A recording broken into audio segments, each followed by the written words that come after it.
के दिन इतने लड़ गए कि अब उनकी इज्जत। आदमी अपनी जात से नहीं बल्कि सोच से बड़ा होता है। तेरा बाप दादा को हम लोग के सामने खड़ा होने का औकात नहीं।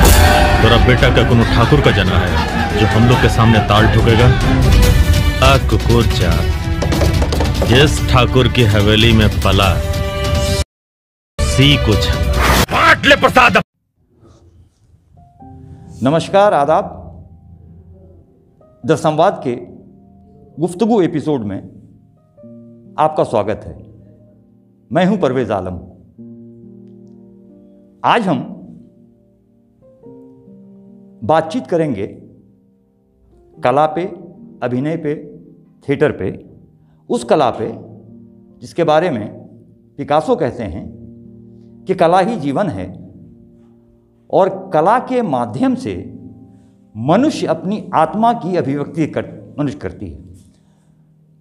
तो बातचीत के लिए आज हमारे साथ एक बहुत ही प्रतिभावान रंगकर्मी, कलाकार, अभिनेता, युवा अभिनेता विवेकानंद झा हमारे साथ मौजूद हैं। विवेकानंद झा, जिन्हें इनके मित्र विवेक या विवेक झा के नाम से पुकारते हैं। यूं तो इनका ताल्लुक एक बहुत ही शिक्षित परिवार से है। इनके पिता श्री कृष्ण झा इस जिले के बहुत नामवर अधिवक्ताओं में से एक हैं, लेकिन विवेकानंद जी ने पढ़ाई के बाद कला को अपना क्षेत्र बनाया। अभिनय का शौक इन्हें बचपन से था। तो आज हम विवेकानंद जी से ये समझने की कोशिश करेंगे, उनसे जानने की कोशिश करेंगे कि ये शौक उन्हें कब से पैदा हुआ। और ख़ास बात ये है कि इन्होंने अभिनय की बाकायदा ट्रेनिंग भी ली है। NSD के एक एक्सटेंशन सेंटर से इन्होंने ट्रेनिंग भी ली है और पिछले लगभग 10-15 सालों से ये इस फील्ड में काम कर रहे हैं। इनका एक अनुभव है, इन्होंने थिएटर में काम किया, थिएटर ग्रुप से जुड़े हुए हैं। तो आज हम इन सारे बिंदुओं पे चर्चा करेंगे, इनसे बातचीत करेंगे कि थिएटर का इनका अपना अनुभव कैसा रहा, थिएटर का इनको भविष्य क्या लगता है, जबकि भारत में थिएटर का लगभग 2000 साल पुराना इतिहास है। इन्होंने फिल्मों में भी अभिनय किया है। इनके 2 साल पहले 2017 में एक हिंदी फिल्म जौहर आई, जिसमें मुख्य विलन का रोल इन्होंने ही किया था। वो फिल्म भी काफ़ी चर्चित रही।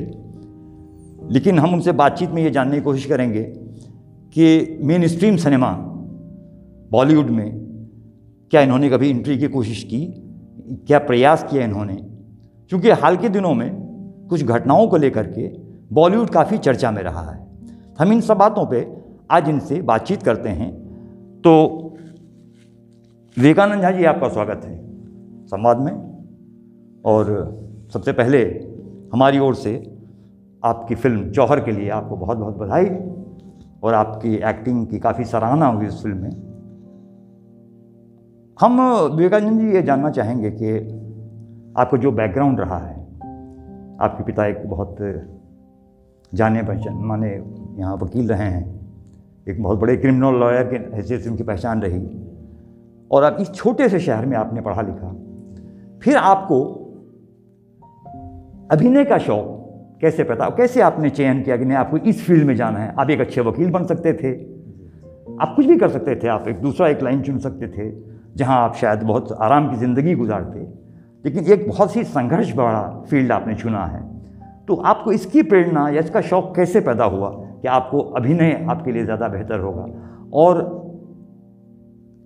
अब तक जो आपका सफ़र रहा है उसमें क्या परेशानियां आपको हुई, और आप किन चीज़ों से जुड़े और यहाँ तक जो पहुँचे हैं आप, और आगे आपकी संभावनाएं क्या हैं और क्या करना चाहते हैं? इन सब बातों में आपसे चर्चा करेंगे। हम आपकी ज़्यादा सुनेंगे, हमारे पास सवाल नहीं। जी जी, अरे जी, सबसे पहले नमस्कार। मैं द संवाद की पूरी टीम को नमस्कार करता हूँ, शुभकामनाएं देता हूँ, बधाई देता हूँ। और आप जैसे अभिभावक, मेरे गार्जियन जो शुरू से ही जिन्होंने मुझे देखा है, मुझे बनाया है, गढ़ा है एक तरीके से, उनका बहुत, हम तो आपको नमस्कार भी नहीं कर सकते, अभिनंदन भी नहीं कर, कुछ नहीं कर सकते, हम बस ऑब्लाइज हो सकते हैं आपसे, हम सीख सकते हैं, आज भी सीख रहे हैं।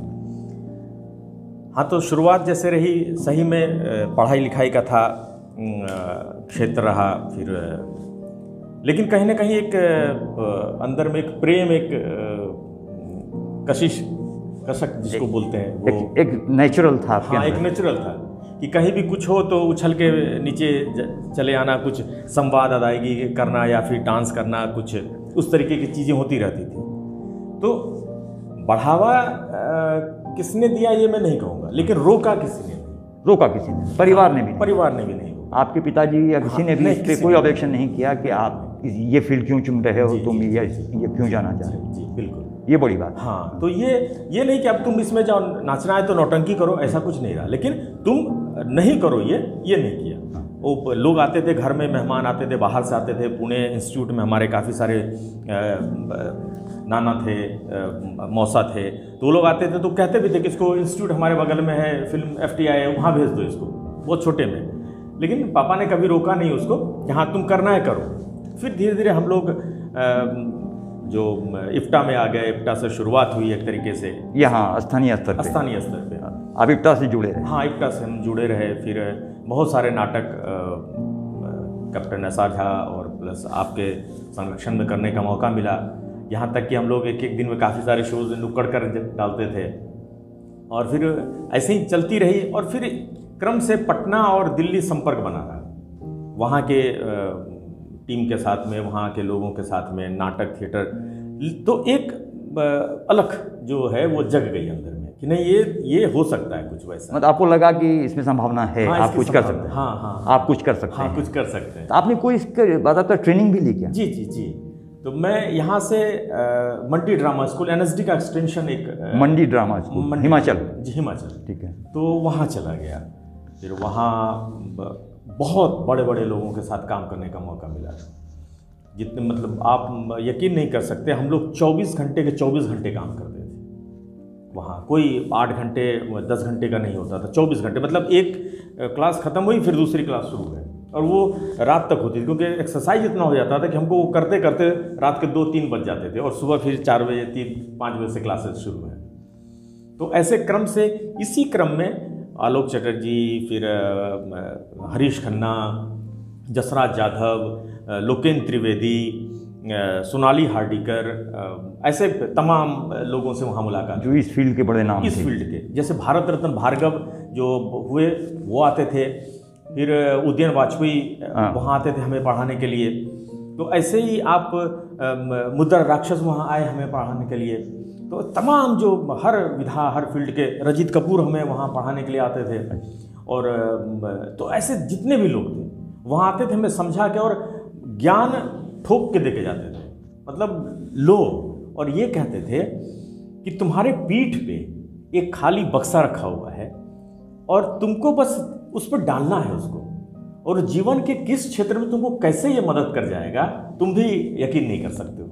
और बिल्कुल गुरुओं की वो बात सच हुई, साबित हुई भैया, कि हम लोग निरंतर जो पथ पे जाते रहे तो कुछ घटनाएं हो जाती थी, तब याद आता था अच्छा बॉल वहाँ पीछे तुनीर में है कुछ डला हुआ, वो काम कर गया यहाँ। तो आपको जिन लोगों ने ट्रेनिंग दिया उस प्रशिक्षण स्कूल में, NSD के एक्सटेंशन सेंटर में जी, तो आप कुछ ऐसे नाम बताइए जिन्होंने खास तौर पे आपको प्रेरित किया हो, जिनको आप लगता है कि आदर्श मानते हो कि नहीं भाई ये व्यक्ति जो है, ये लोग जो हैं मेरे बहुत आदर्श रहे हैं। जी, उद्यन सर से वहाँ मुलाकात हुई, और बहुत ही सही, मतलब बहुत अजीब से वो आते थे।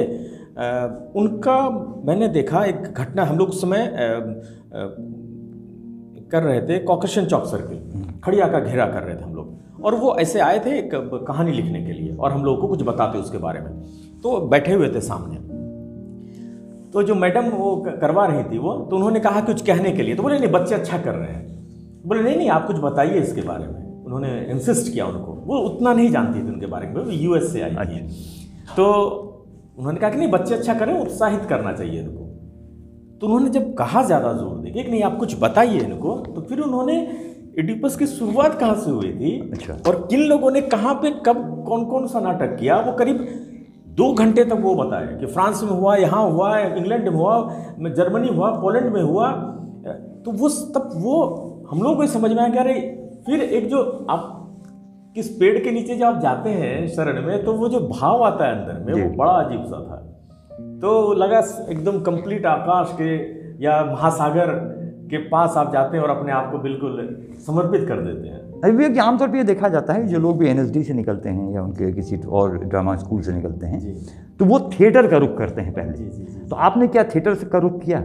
ये थिएटर किया आपने क्या? हाँ बिल्कुल, हम लोगों ने हमारा शुरुआत आपकी कैरियर कहाँ से हुई? उसके बाद ट्रेनिंग के बाद हम लोग ट्रेनिंग लेके दिल्ली आ गए, फिर दिल्ली में नाटक करने लगे। किसी ग्रुप बनाया? नहीं, खुद अपना एक ग्रुप हम लोगों ने फॉर्म किया जी। और फिर मुंबई में भी हम लोगों ने उसको कंटिन्यू किया। वो आपको तर्कश के नाम से आज भी वो ग्रुप चल रहा है, थिएटर ग्रुप है जी, तर्कश। हाँ, तो हम लोगों ने क्या किया, उसको अपने जूनियर को दे दिया। मतलब मंडी से पास आउट जो भी थे और बीएनए से थे और जो एनएसडी कहते हैं, वो नए जो विंग्स वहाँ हैं बच्चे, तो उन लोगों ने आज वो तर्कश को संभाल रहे हैं। अच्छा, तो वो सारे अभी भी चल रहा है, वो सारे नाटक हो रहे हैं। हम लोग वहाँ रजीत कपूर के रेस ग्रुप के साथ हमने प्लेस के नाटक किए। वहाँ जितने भी स्ट्रीट प्लेस भी वहाँ कंटिन्यू करते रहे, वो चौल के बच्चों के साथ में। फिर बहुत सारे ऐसे संस्थाएं हैं जो हम लोग के साथ जुड़ के इस तरीके से काम करती रही। कौन से ऐसे प्रमुख डायरेक्टर हैं जो थिएटर के, जिनके साथ, जिनके निर्देशन में आपने कोई ड्रामा किया हो, कोई थिएटर किया हो? ये जैसे आलोक जी के साथ में हम लोगों ने मौत के साए में किया। अच्छा। वो कंटिन्यू हम लोगों ने मुंबई में भी किया। अच्छा जी। सैया भाई कोतवाल लोकेंद्र त्रिवेदी के साथ में किया। तो ऐसे क्रम से हम लोग कंटिन्यू हर बड़े लोगों के साथ। फिर हम वरदरा स्वामी जो आपको माउंटेन मैन के जो राइटर हैं, अच्छा, हाँ। उनके साथ में हम लोगों ने अपनी एक हमारे मित्र की लिखी हुई, जिनको अमिताभ बच्चन ने भी कहा कि वो भी प्रमोट करेंगे उसको, उनके पिता के ऊपर में थी, बच्चन हरिवंश जी के ऊपर। तो उनके संरक्षण में किया वो हम लोगों ने नाटक। उनके शोज़ काफ़ी हुए मुंबई में, फिर पूरे भारत में उनके क्रम से हर जगह उनके शोज़ हुए। और भारत का कोई कोना नहीं होगा जहाँ हम लोगों ने नाटक नहीं किया।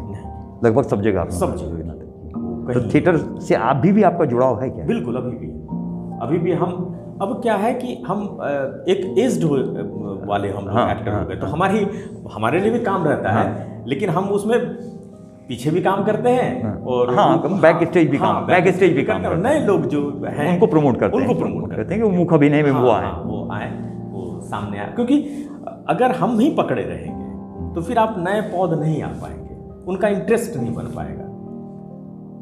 थिएटर में काम करने का अनुभव कैसा रहा आपका? इसके दो दृष्टिकोण हो सकते हैं। एक तो ये है कि अभिनय को लेके आप कितने सेटिस्फाइड रहे, दूसरा ये कि इसका आर्थिक पक्ष क्या रहा।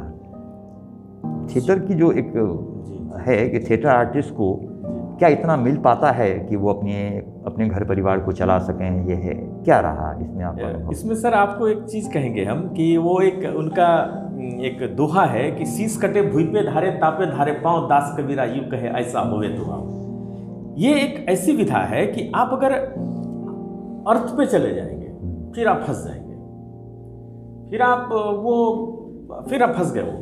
वो मलंगी चाहिए उसके लिए, थिएटर के लिए।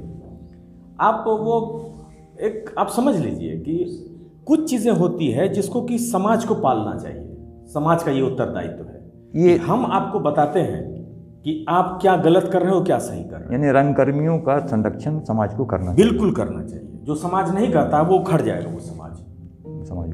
लेकिन ऐसे बहुत सारे मिसालें हैं थिएटर के, बहुत बड़े बड़े नाम जो एनएसडी से निकले हुए लोग हैं, उन्होंने अल्टीमेटली मुख्य धारा के सिनेमा से जोड़े अपने को। कई नाम आप ले सकते हैं, बिहार से मनोज वाजपेयी भी हैं, नसीरुद्दीन शाह हैं, अनुपम खेर हैं, सतीश कौशिक हैं, नवाजुद्दीन सिद्दीकी हैं।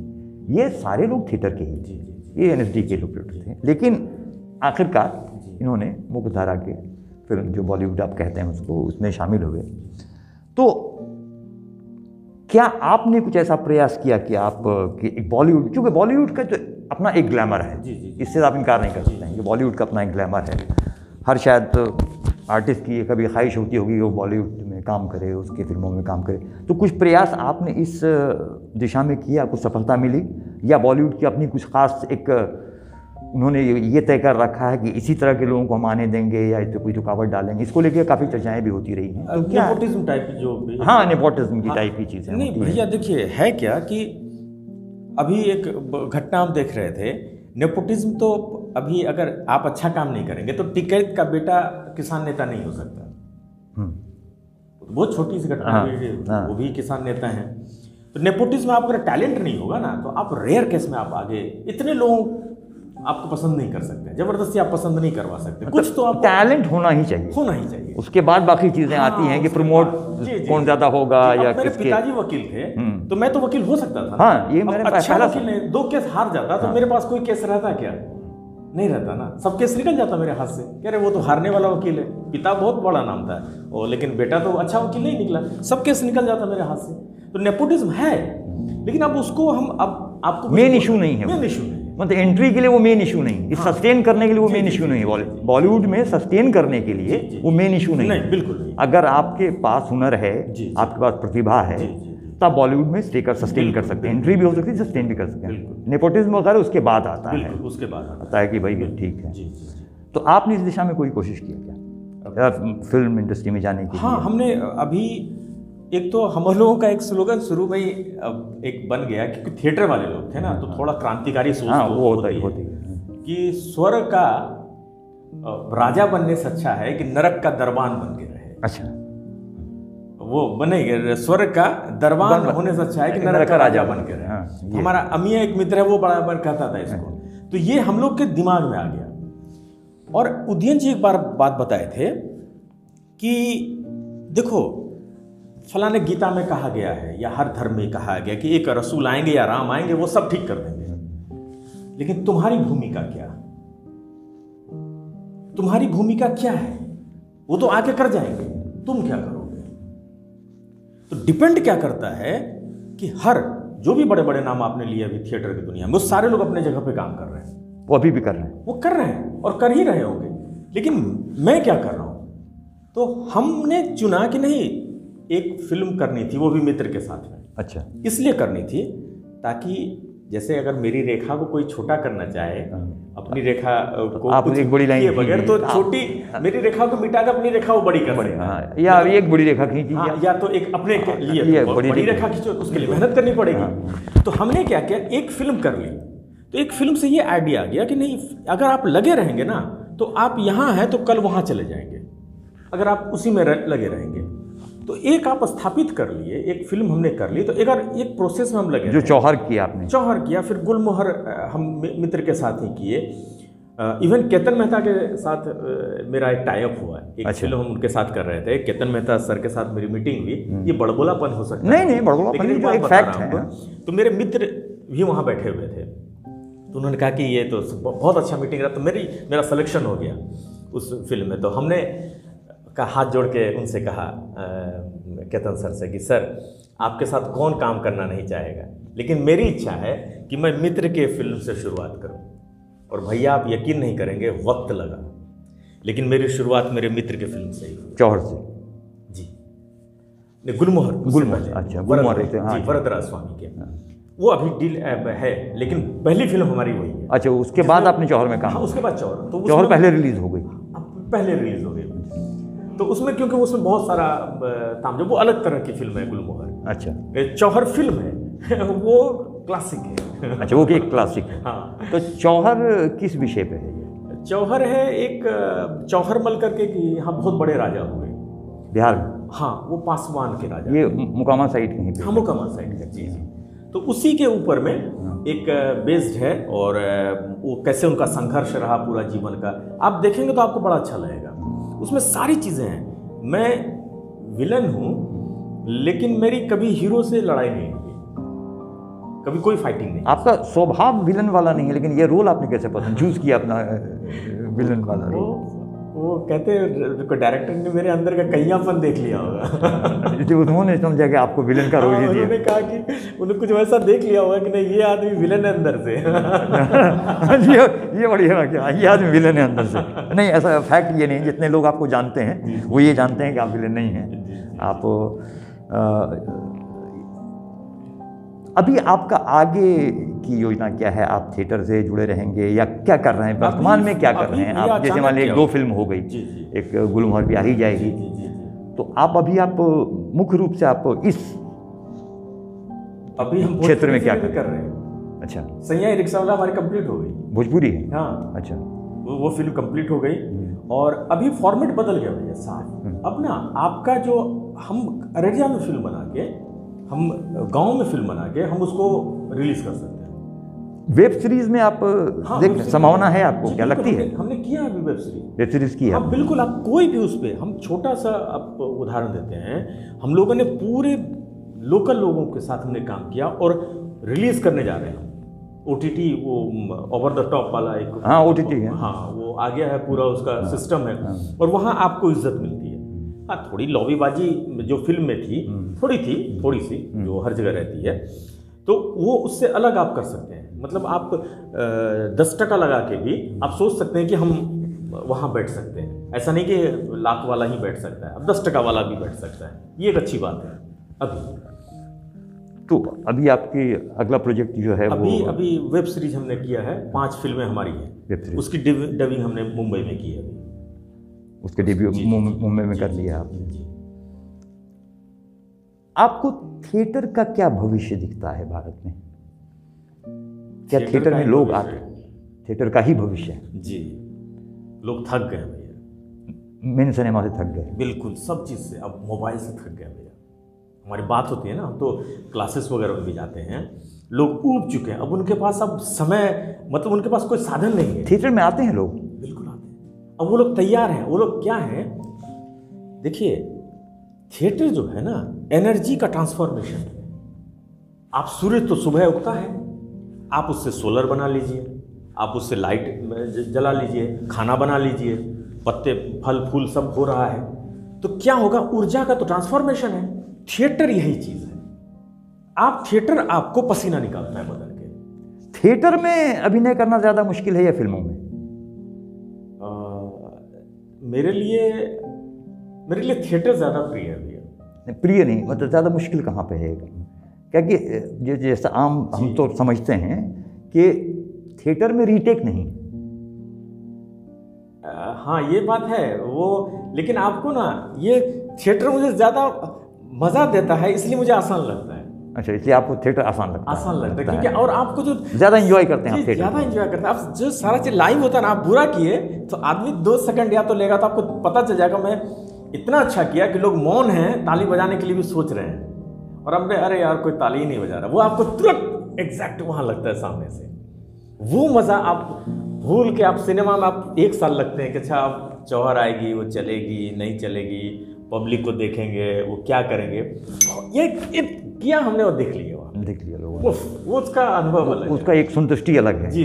तो आपने जिस फील्ड को चुना, अपनी मर्जी से चुना, तो आप अपने इस चुनाव को लेके संतुष्ट हैं, और आपने अब तक जो मुकाम पाया है इस क्षेत्र में, उसको लेके आप संतुष्ट हैं? बिल्कुल।